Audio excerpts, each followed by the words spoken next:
Could it really be true? Are McDonald's hamburgers so loaded with preservatives that they never decompose even after years? This rumor has been around forever, leaving people skeptical and, let's be honest, a little grossed out. But is there any truth to it? Today, we're taking you behind the golden arches and inside a McDonald's factory to find out.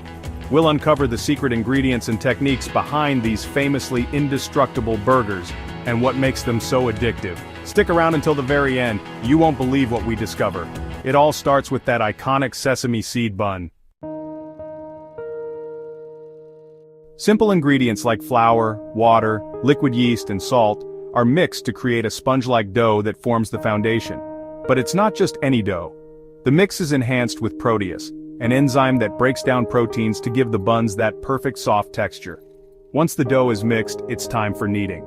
In the high-capacity kneader, the dough is transformed into a smooth, elastic consistency, preparing it for the crucial fermentation process.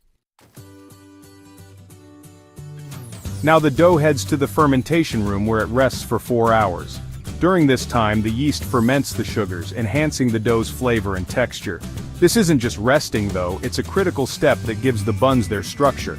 After fermentation, it's back to the mixers. This time, more ingredients are added like sugar, salt, additional yeast, vitamin C to help strengthen the dough, and sodium diacetate, which is the same product used in wines and fruit preservation. The top-and-band mixer ensures that everything blends perfectly, setting the stage for the next transformation. Oh, and by the way, McDonald's buns have less than 5% sugar in case you were wondering. With the dough now fully enriched, it's time for more kneading. The large bowl kneader steps in again to ensure that all those additional ingredients are evenly distributed. Next, the dough is transferred to the dough rounder machine via conveyor belts. Here, it's shaped into individual portions ready to be turned into those familiar round buns. As the dough travels through the high-speed dough rounder, it's cut and rounded into perfect balls. These dough balls are then dusted lightly with flour to prevent sticking. It's a simple yet crucial step that ensures consistency throughout the baking process. But before the buns can bake, they need to be proofed. The dough balls enter the intermediate proofer for a quick 3-minute rest. This allows the dough to relax and settle, ensuring that each bun will rise evenly during baking. Now the dough balls are placed into baking pans. The pan loader handles this with precision, making sure every dough ball is perfectly positioned. The pans then move to the pan shaker, which gently shakes them to make sure each dough ball settles correctly into its pocket. This little shake might seem minor, but it plays a big role in making sure every bun comes out just right with a consistent size and shape. With everything in place, the dough balls go through final proofing in the final proofer for 55 minutes. They rise in a controlled environment, reaching their full potential before heading into the oven. But before they bake, there's a final touch. The buns are glazed with a PE protein solution. This glaze, sprayed on by the glazing machine, gives the buns that shiny golden finish. It's a simple touch, but it makes the buns visually appealing and even more delicious. Then comes the sesame seeds. A seeding machine evenly sprinkles the seeds onto each bun, adding that signature look and a bit of crunch. The sesame seeds aren't just for decoration though, they also add a subtle flavor to the buns. Finally, the buns head into the high-temperature oven. The buns go into the oven for 8 to 9 minutes at 240 degrees Celsius. This precise baking time and temperature ensure that each bun is perfectly golden with a crisp exterior and a soft, fluffy interior. Now, based on what we've seen so far, none of McDonald's buns scream overly processed to us. Do you think so too? Are these buns as natural as they appear, or is there more than meets the eye? Share your thoughts in the comments. The freshly baked buns are now ready for their next journey, but first, they need to be gently lifted off the baking pans. This is where the vacuum depanning system comes in, carefully lifting each bun without damaging its delicate structure. The buns are then gently transferred onto a conveyor belt, ensuring they maintain their perfect shape. Now the buns need to cool down before they can be sliced and packed. Enter the spiral cooling system, a fascinating machine where buns travel along a spiral conveyor for about 27 minutes. This machine not only maximizes space but ensures each bun cools evenly, retaining their softness and freshness.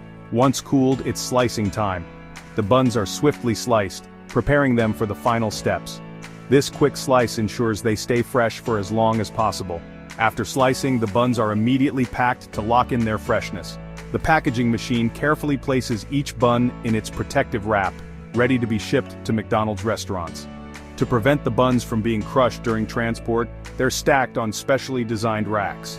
These racks are engineered to prevent any pressure from being applied to the buns, preserving their ideal shape and texture all the way to their final destination. Loading these buns onto delivery trucks is a meticulous process too. The racks filled with buns are carefully moved onto the trucks, ready for transportation to a McDonald's near you, where they'll get married to the ever-tasty all-beef patties, special sauce, lettuce, cheese, you know the rest, to all-beef patty, special sauce, lettuce, cheese, pickles, onions, and speaking of patties, let's get to the juicy stuff. Our McDonald's burger patties made of real meat, our whole cows ground up in a giant grinder to make the patties? Keep watching to find out. Contrary to popular belief, McDonald's uses 100% USDA-inspected beef. No filler, no extenders to make their hamburger patties. It's sourced from a variety of farmers and ranchers across the country. While the beef used in McDonald's patties may not be organic or grass-fed, it's selected for its optimal fat content. The beef trimmings are cuts of 80% lean and 20% fat, a ratio specifically chosen to ensure the patties have just the right amount of juiciness and flavor. The beef arrives in large 2,000-pound boxes and undergoes a stringent inspection process within 48 hours to guarantee freshness. Some of the first food safety and quality checks include checking the surface of the meat and monitoring temperatures. Once the beef is inspected, it's time to prepare it for grinding. The beef is chilled on this conveyor belt by CO2 to the perfect temperature around 29 degrees Fahrenheit before being ground. This precise temperature control is vital for forming the patties. The freshly ground beef is then transferred from the grinder to the mixer. The mixer ensures that the beef is perfectly blended, creating a consistent mix that will be used to form the patties. Next, the beef moves from the mixer to the stamping machine. Here, the beef is stamped into various sizes tailored for each type of burger. Whether it's a hamburger, Big Mac, or quarter pounder, each patty is precisely stamped to achieve the perfect size and thickness. Within 24 minutes after stamping, the patties are quickly frozen to around 32 degrees Fahrenheit to lock in their freshness. This rapid freezing also eliminates the need for additives and binders to hold the patties together. There's absolutely no additives, no fillers, no chemicals. After freezing, each patty passes through a metal detector, ensuring no unexpected metal objects from the processing machinery have made their way into the patties. Next, the patties are stacked by the automated stacking machine. This machine keeps everything aligned and ready for packaging, ensuring hygiene and consistency. Before shipping, patties undergo thorough quality control testing. They're grilled, inspected for temperature and shape, and even taste tested to guarantee top quality. We use a grill that is the same as the grill used in McDonald's restaurants. We check the temperature of the patties when they come off the grill. We then look at the patties to make sure that they're the right shape and appearance. And last, we taste the patties. It's a good patty. At last, each patty is carefully loaded onto trucks at -4 degrees Fahrenheit, ensuring they remain fresh and ready for McDonald's kitchens worldwide. Their chilly journey ends in the hands of skilled cooks, ready to serve you a delicious burger. Now inside the restaurant, the buns are toasted inside a high-efficiency bun toaster that quickly heats them to the ideal temperature. The buns receive about 22 seconds of heat, ensuring they're crispy on the outside but still soft on the inside. The beef patties at McDonald's are cooked in a unique way to capture that tender goodness. From the freezer, the patties are placed on a specialized clamshell grill specifically designed for McDonald's. This innovative grill cooks the top and bottom simultaneously. They're never flipped like traditional burgers. Remarkably, this specialized grill only takes about 40 seconds for the beef patties to fully cook, with a little salt and pepper added immediately afterward for that signature taste. And then it's all about the final touches. A little prep work to layer on the veggies and spread the condiments. And there you have it. That's the complete journey of a McDonald's hamburger from factory to your plate. If you enjoyed this video, don't forget to like and subscribe to. And while you're here, check out our video on how Coca-Cola is made. It's full of fascinating details you won't want to miss.